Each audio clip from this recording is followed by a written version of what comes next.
नमस्कार बंधुगण मु दीप्ति आपण को मोर चैनल दीप्तिस किचन को स्वागत करुच्ची। आज आसतु बनैबा खड़ा जन्नी राई। खड़ा जन्नी राई बनैबा सामग्री गुड़िक है खड़ा गोटे कप मुझे छोट छोट खंड कर काटी नहीं। जन्नी दुईटा मुझे गोल गोल कर काटी अच्छी। गोटे मध्यम साइज आलू मुझे छोट छोट खंड कर काटी नहीं। गोटे बैगण मुझे काटी रखी। दुई बड़ चामच नड़िया कोरा, किछि कटा धनिया पत्र, गोटे कटा पियाज, गोटे टमाटो मुझे छोट छोट खंड कर काटी रखी। 7-8टी बड़ी मुझे भाजी रखी। लुण, हलदी, फुटेवा फुटण, 2टा सुखा लंका, सोरिष तेल और पानी। बेसर मुझे सब सामग्री गुड़िक नहीं अच्छी। 2 बड़ चामच सोरिष, अधा चामच जीरा, 7-8 कला रसुण, 2टी कंचा लंका। एबे मु यहाँ को बाटी नेबी। मु बेसर को बाटी देछि। हमें कड़ाई बसाई गैस ऑन करिबा। एबे कड़ाई ताती गलानी। आसंतु हमें गोटे बड़ चामच तेल दबा। एबे हमर तेल ताती गलानी। आसंतु हमें एबे एथरे फुटण पकाई दबा।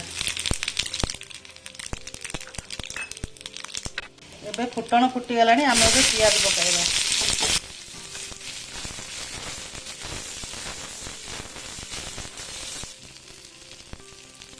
हमें टमाटो पकाइबा।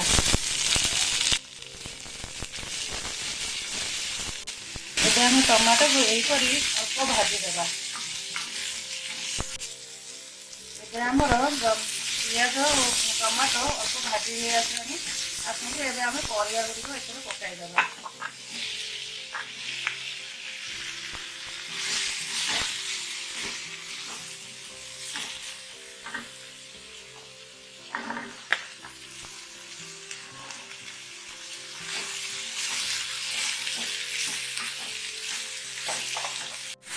आम परिवा गुड़ यही अल्प संतुली दबा। बैगन को आम टिके पर पकाइबा। एबे आम गोटे छोट चामच लुण पकाइबा, गोटे छोट चामच हलदी पकाइबा।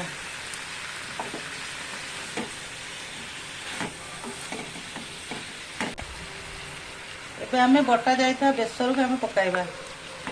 एहीपरि आम गोलाई दबा। किछि समय आम यहाँ घोड़ाई दबा।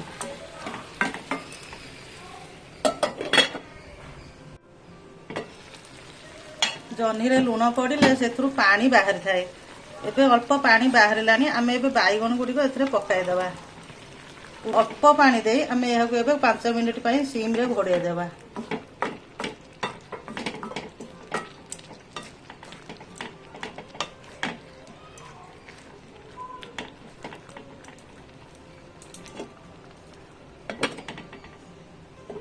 एबे 5 मिनिट हो गलानी।